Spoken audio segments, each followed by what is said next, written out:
Bom, gente, então um bom dia para todos, né?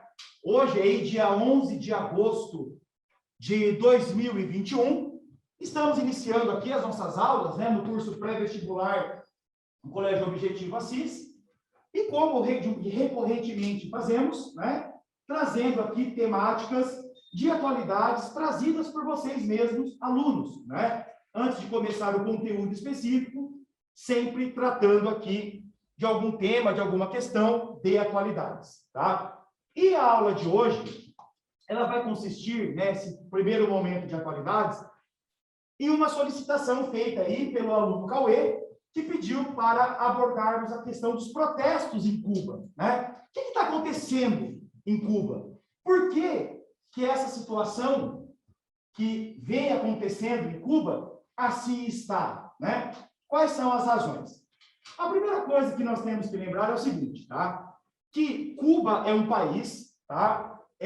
Situado na América Central, pertence à chamada América Insular, tá? E é o único país do continente americano que oficialmente adota o quê? Um regime comunista, certo? Oficialmente, um regime comunista, um sistema político unipartidarista, certo? Em que as manifestações dos ritos da democracia não são o quê? Executados. Dentre eles, né, destacamos aqui o unipartidarismo, destacamos aqui a ação opressora por parte do Estado em relação a manifestos de contrariedade, manifestos de oposição, certo? E que o sistema eleitoral em Cuba, diferente do que acontece em outros países denominados de democracia, não é o que? Caracterizado por plena participação popular, ok? Durante a maior parte da sua história comunista, né, ou seja, do momento da Revolução até o ano de 2008, Cuba, ela foi o quê? Governada pelo comandante, pelo líder revolucionário Fidel Castro, certo? É importante lembrar também que neste recorte temporal da Revolução Cubana até os anos, finalzinho dos anos 80, começo dos anos 90, mais precisamente até 1991, né? Cuba, no contexto da Guerra Fria, se inseria como uma aliada de quem? Da União Soviética, né? Da hoje ex-União Soviética, e esse alinhamento com a ex-União Soviética dava-se tanto do ponto de vista econômico, como também do ponto de vista geopolítico, certo? Desde o instante da Revolução Industrial, da Revolução Cubana, certo? Os Estados Unidos decretaram o quê? Uma medida chamada de embargo econômico, ou seja, um isolamento econômico em relação a Cuba, em que o comércio internacional de Cuba com os Estados Unidos, como também com os seus aliados, certo? Seria o quê? Bastante restrito, ou seja, não fluiria livremente, não pode fluir livremente, como acontece em áreas onde não temos este embargo, ok? Outro ponto, em relação, né, ao modelo autoritário, ao modelo ditatorial imposto por Cuba, muitos cubanos fizeram o quê? Emigraram, na sua maioria clandestinamente, para os Estados Unidos, certo? Não podemos esquecer que, geograficamente falando, Cuba e Estados Unidos estão a cerca de aproximadamente 120, 130 quilômetros em linha reta, pegando os dois pontos mais próximos, certo? Então, hoje, nos Estados Unidos, principalmente no estado da Flórida, vamos encontrar o quê? Uma comunidade cubana muito numerosa e politicamente falando, e aí dá até um ponto que pode gerar uma certa dúvida ou um certo embrolho, tipo, meu, mas por que isso? vamos encontrar o quê? Uma comunidade cubana que política, econômica e até militarmente se apresentam como opositores ao regime de Fidel Castro, ao regime cubano. Essas pessoas são chamadas de dissidentes, ou seja, pessoas que deixaram, abandonaram a ilha justamente, né, por não coadunarem, por não concordarem com o regime político de Cuba, ok? Entretanto, após o ano de 2008, quando Fidel Castro faz a transferência do poder, faz a transferência do PCC, que é o Partido Comunista Cubano, como também faz a transferência do cargo de presidente do país para o seu irmão Raul Castro, várias mudanças gradativamente passaram a ocorrer na ilha, certo? Dentre estas várias mudanças, certo? Podemos destacar o quê? Primeiro, a retomada dos diálogos diplomáticos entre Cuba e Estados Unidos, certo? Diálogo esse que ocorreu durante o governo de Barack Obama nos Estados Unidos e que teve o papel do Papa Francisco, certo? Como agente diplomático na interlocução para que houvesse o quê? Esta reaproximação. Como resultado destas medidas de reaproximação, vários eventos ocorreram, como, por um exemplo, a reabertura da Embaixada dos Estados Unidos em Havana, como também a reabertura da Embaixada de Cuba em Washington, certo? Além dessa reabertura de embaixadas, tivemos também o quê? Uma maior flexibilização para turistas estadunidenses visitarem a ilha, ou seja, visitarem Cuba, como também para cubanos residentes nos Estados Unidos fizessem o quê? Remessa de capital, ou seja, transferência de dinheiro para os seus familiares residentes em Cuba. Vocês podem me perguntar assim, poxa, esta flexibilização, sobretudo por parte do governo cubano, é o resultado de um ato de benevolência, de bem-querer, de bom coração? Não, mas sim o resultado, né, de uma condição de necessidade. Cuba é um país que vive uma situação econômica muito delicada. Primeiro, que é um país praticamente não industrializado, um país que tem sua economia pautada no setor primário, tanto uma agropecuária de subsistência de baixo rendimento, como também cultivo de cana no sistema de plantation para a produção de açúcar, e sendo o açúcar e o tabaco os grandes produtos de exportação. E no que diz respeito aos produtos industrializados mais complexos, o país ele acaba ficando o quê? Muito refém das importações e de um número pequeno de países que ainda vendem para Cuba, certo? Então, a população cubana, ela vive numa condição de um limiar econômico muito delicado, muito frágil, tá? Então, a entrada desse capital estadunidense, seja por meio de turistas, seja por meio, né, do envio de dólares de cubanos para os seus familiares que moram em Cuba, né, representa o quê? Uma injeção de dinheiro, um fôlego a mais na economia cubana, ok? Um outro marco de mudança que ocorreu durante o governo de Raul Castro foi o quê? A flexibilização, prestem atenção no que eu estou falando, hein? A flexibilização da telefonia móvel. O quê? Você está falando, poxa, telefonia móvel só no século XXI? Só aí na segunda década do século XXI? Sim, exatamente isso que eu estou falando. Porque até então, a telefonia móvel, ela era o quê? Restrita tão somente aos membros da elite política, da classe política governamental do país, ok? E ainda um grande marco, né, que ocorreu durante o governo de Raul Castro foi o quê? O estabelecimento de uma mudança da transição do governo. Raul Castro modificou a Constituição e estabeleceu o quê? Que periodicamente o país passaria a ter o quê? A alternância de presidência, certo? E a escolha da presidência ficaria a cargo de quem? De uma escolha popular, mas ainda com candidatos, né, escolhidos pelo país, pelo Estado, certo?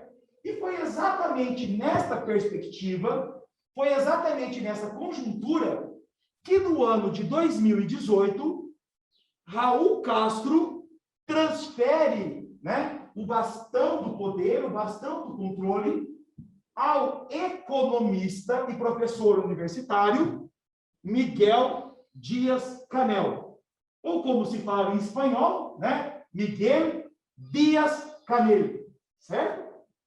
Quem é o Miguel Díaz-Canel, ou Miguel Díaz-Canel?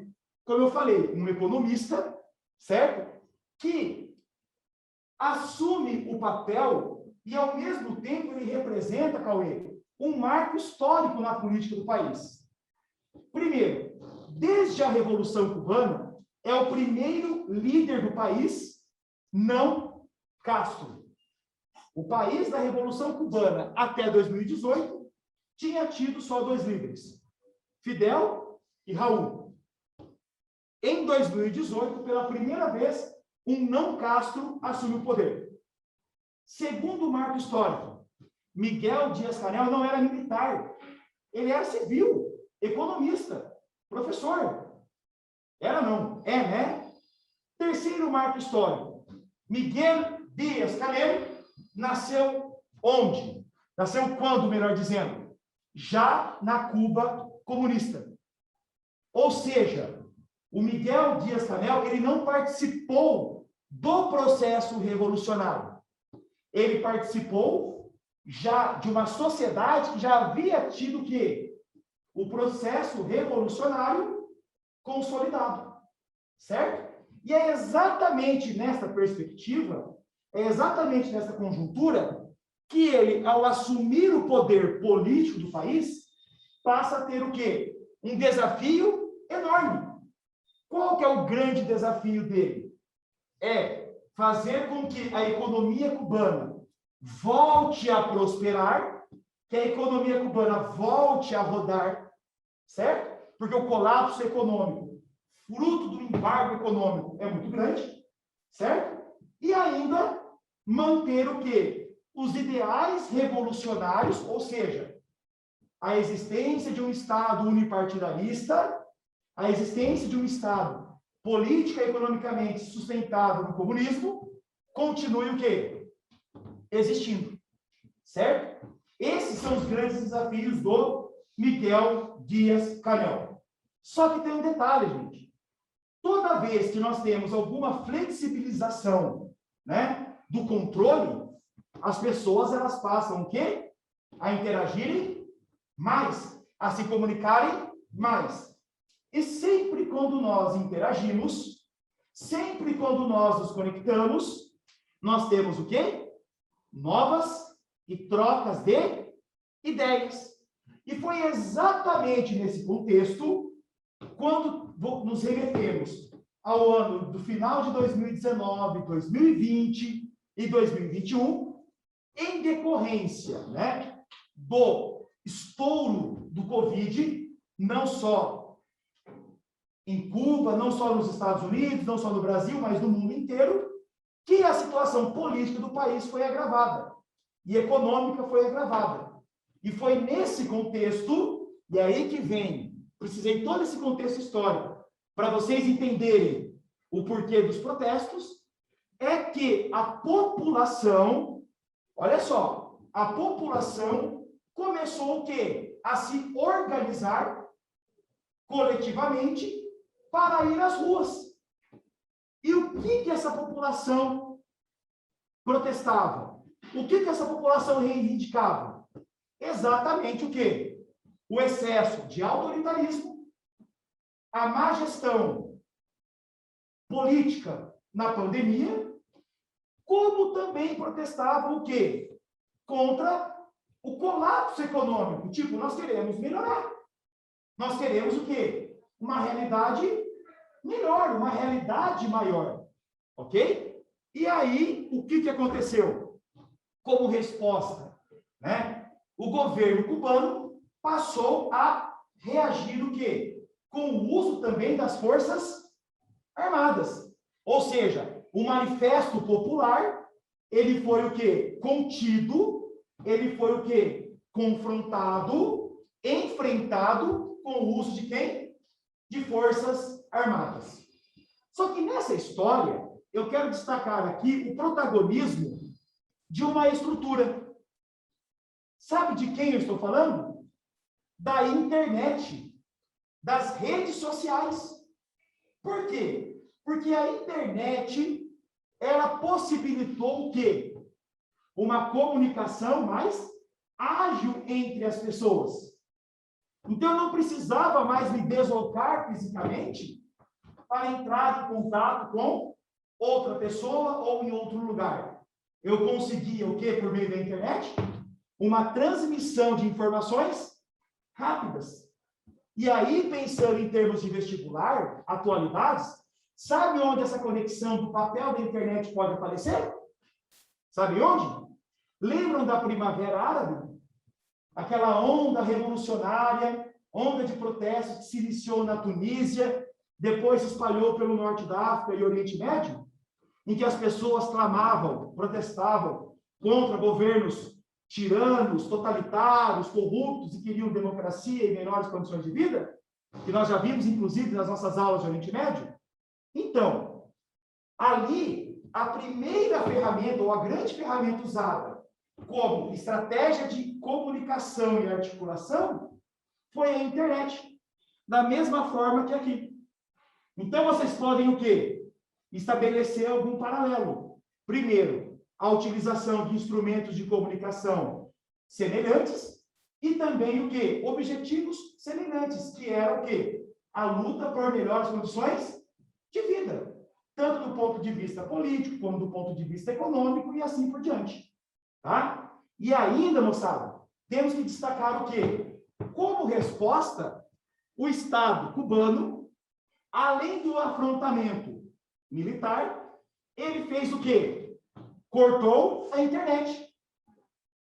Porque se eu corto a internet, eu corto o quê? Essa agilidade, essa mobilidade na comunicação. E o mundo?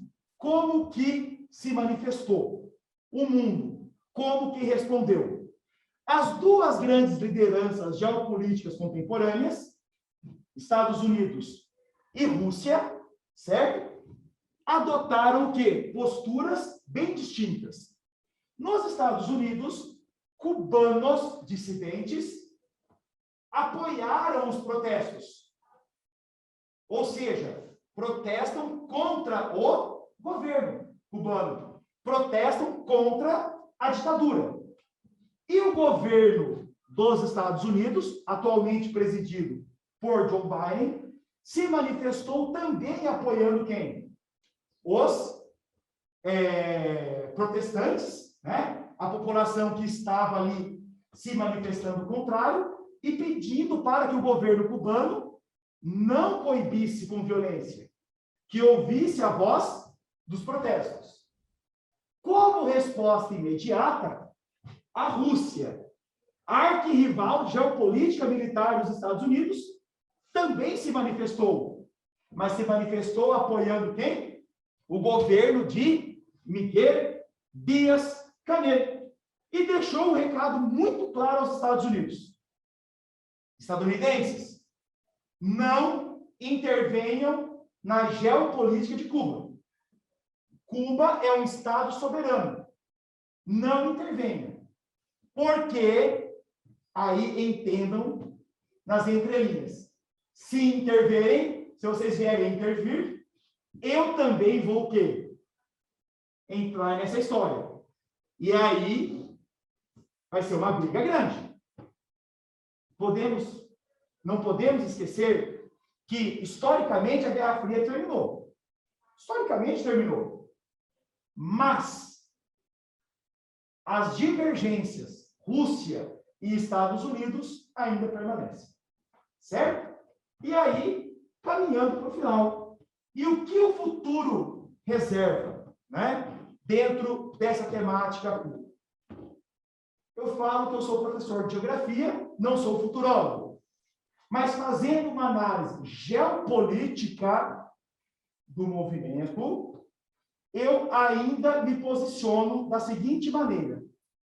Esse protesto não vai ser o agente causador da queda do regime, não vai ser. Esse protesto foi apenas um de muitos que já aconteceram e que ainda vão acontecer. E eu ainda acredito que gradativamente, tá? Vamos ter mudanças, flexibilizações, algumas aberturas maiores na política cubana, mas ainda muito longe de dizer que o regime cubano, que os fundamentos revolucionários vão deixar de existir e que Cuba vai se transformar em um Estado democrático inserido em um contexto de economia de mercado. Eu vejo, sim, mais fácil termos uma abertura econômica do que, propriamente, uma abertura política plena. Tudo bem? Alguém quer perguntar alguma coisa? Tem alguma dúvida?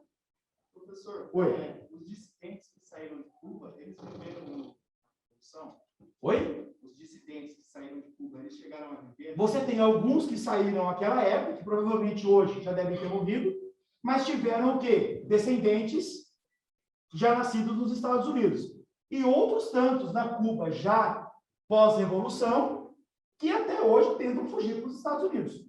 Porque, por exemplo, os Estados Unidos, ele não foi um programa, ele não promoveu a revolução. Eu lembro que havia uma frase, não deixe Cuba se tornar um novo Congo ou Cuba é um prostíbulo americano. Na verdade foi o seguinte, a gente tem que lembrar que a Cuba pré-revolucionária, tá, era também um estado ditatorial. A diferença é que era uma ditadura de direita, à época regida por Fulgêncio Batista. Tá? Cuba era uma aliada dos Estados Unidos, mas anos-luz de ser uma sociedade economicamente próspera. O que nós tínhamos em Cuba? Na verdade, uma espécie de, entre aspas, um playground da elite estadunidense que buscava em Cuba o quê?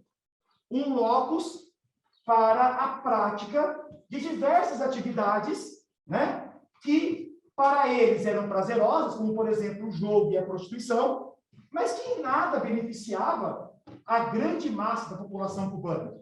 Então, você tinha uma pequena elite cubana que controlava a política e a economia, vinculada e que fazia o jogo de interesse dos Estados Unidos, dessa elite estadunidense que se beneficiava muito, e uma grande massa da população miserável, pobre, explorada. E essa população que apoiou o processo revolucionário.